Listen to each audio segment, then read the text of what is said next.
Hello, Happy New Year and welcome to 2022.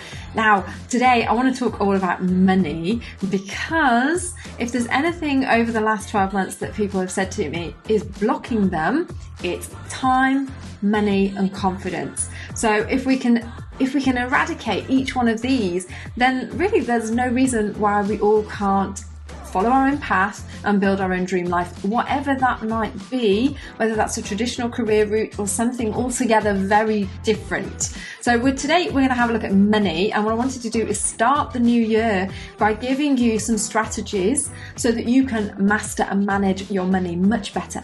So with the objective of becoming more financially independent, having more financial freedom. A lot of people say to me, if I could just get away from my money troubles or just had enough money to do X, Y, or Z, start a new business, take a year off, go traveling, have a sabbatical, pivot my career, do a course that I've always wanted to do, give my family some more opportunities, or to invest in a worthy cause, or go part-time and then do more community projects, more meaningful projects.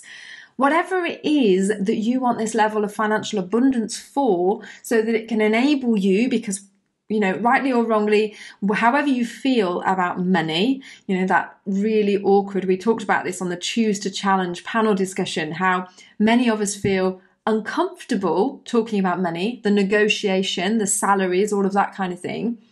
Even if we feel that way, we still need to know how to master, manage and control our own so that we can enable ourselves to build whatever life it is that we're trying to, no matter how much of it we're talking about.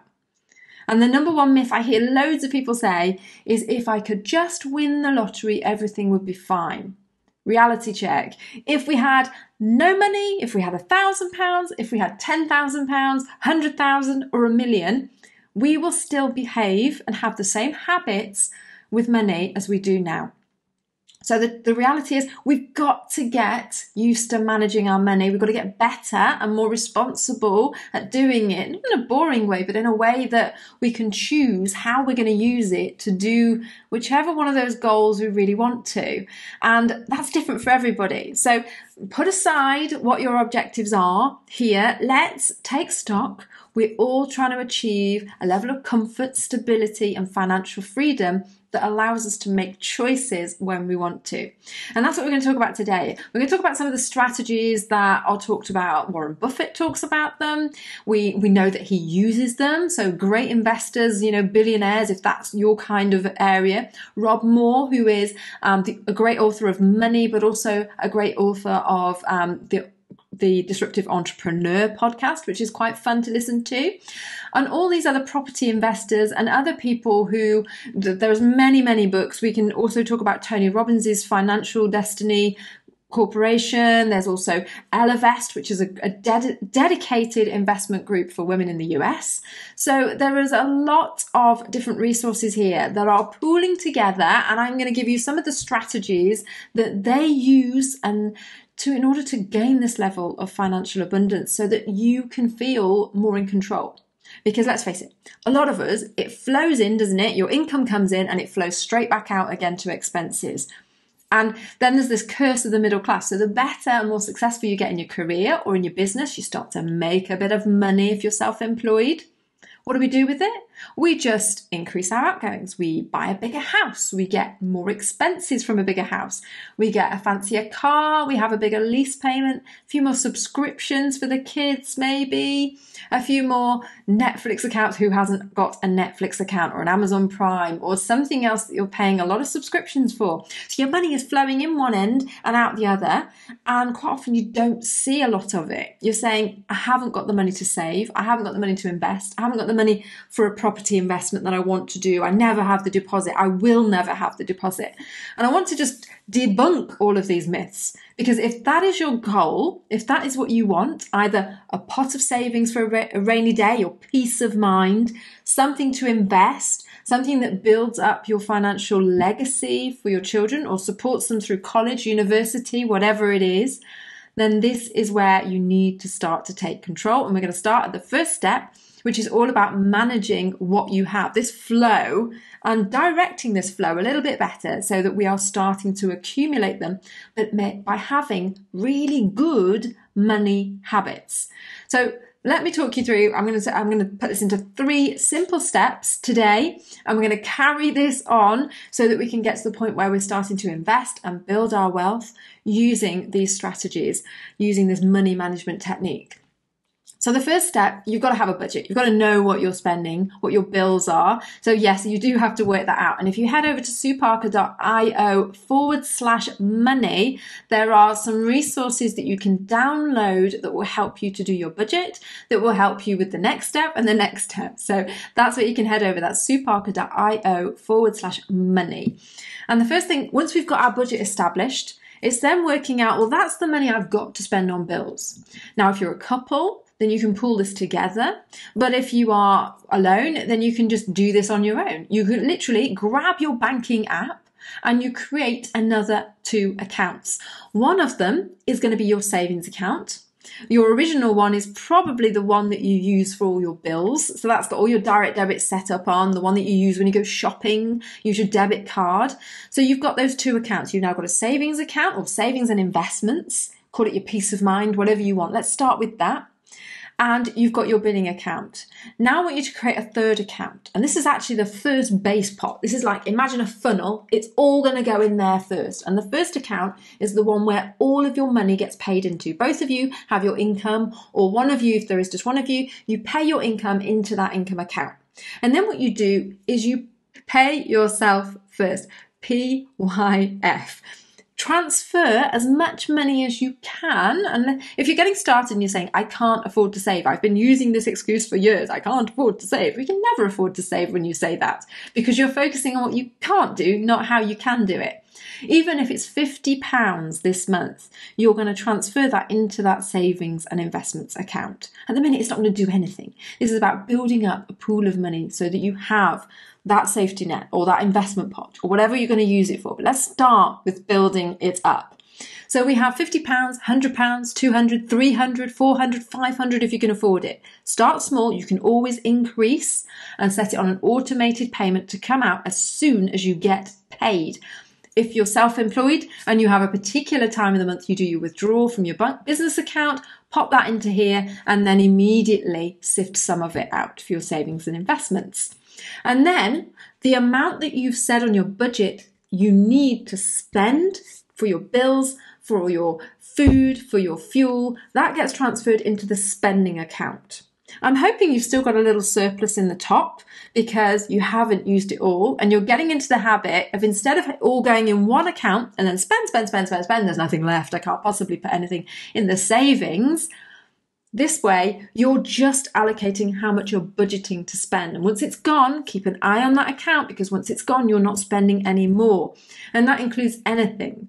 So really think about your forward spends as well, because women, actually, we're the worst ones when it comes to buy now, pay later deals. So don't be fooled by those.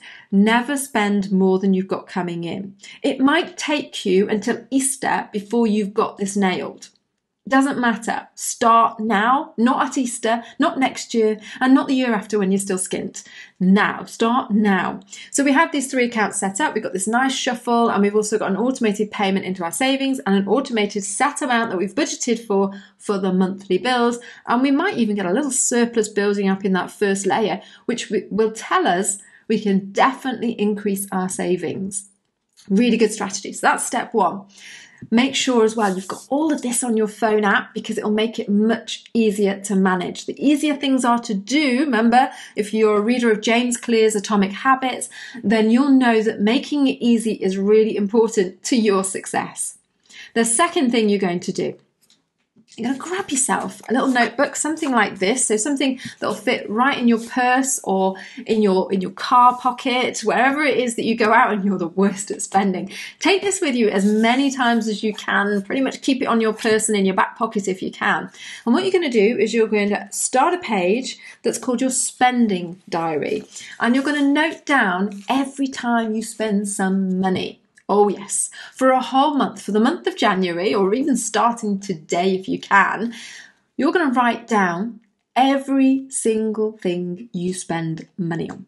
Every time. It doesn't matter if this is cash that you've kept in your pocket because you drew some money out and this is what's left over. It doesn't matter if it's something somebody gave you. It doesn't matter if it's on your credit card, if it's a buy now, pay later on PayPal, whatever it is, you get out your notebook and you write down. You worked really incredibly hard for this money. You need to draw awareness of where it's going. Once you know exactly where it's going, you start to consciously question more often and harshly whether you need it or whether you want it. And if you're a couple or you share or you want to do this with a friend, add some accountability to it. That means every week, share your spending diaries with each other. Not to criticize each other, absolutely not. This is so that you can get more comfortable with justifying or showing somebody your purchases and feeling comfortable with it. Now, we all know we can tell ourselves any story, but you can't really kid other people. So if you've been spending money, if I spent £35 this week on coffee, and I have to share that with somebody, and I know full well myself that that's a bit of a waste of money and I probably could have halved that. If I show somebody else, then it just highlights to me that I don't want to do that. I want to be accountable to this person. I want to do the right thing. They know, they can see it. And although the objective is not to judge each other, you will hold yourself much more accountable by sharing that with somebody else. So if you're a couple, both of you do the spending diary and share it with each other. I hate the guilt when you have to admit that you've spent a fortune on something that you know you shouldn't really have done because it's against your financial goals. This is not to cause an argument though. This is for you to be comfortable with. Or share it with a friend so that you can feel that you're getting that level of accountability. So grab yourself a notebook, stick it in your bag, and every time you make a purchase, write it down. That awareness will give you so much more control over your decision making. You're basically going from autopilot, oh yeah, I buy this, tap, tap, tap, the whole contactless payment versus, I have to think about this. And this is kind of where the old days really helped us because we actually had cash in our purse. You could see you've got £20 and you could see how fast it was dwindling. Now we use our cards. My son almost thinks that the bank pay. Now that we use our cards, it's much less obvious what's going out here and here and here and here, and every £2 and £1 and £5 adds up. Soon you realise you spent £800 on Christmas and you've got to pay for it all in January on a credit card. So keep those notes. That includes everything on credit cards, everything on buy now, pay later. The whole lot goes in here. Let's get an awareness of what we're spending with the objective that we should not be spending ever more than we earn. And in fact, we should be spending a lot less so that we can use that other account we set up, our savings and investments. If there's one thing you're going to do this year to take control and start the steps towards financial freedom and independence, then this is the starting block for you. If you enjoyed that, and I hope that you will definitely take some action on that, you can head over to sueparker.io/money for any resources to help you with this. But also, you can check out sueparker.io and subscribe so that you'll hear about new videos, tips on any of those blockers so that you can start to forge your own path and build your dream life and career and business. Take care, folks, and I will speak to you again very soon. Have a fantastic week. Bye.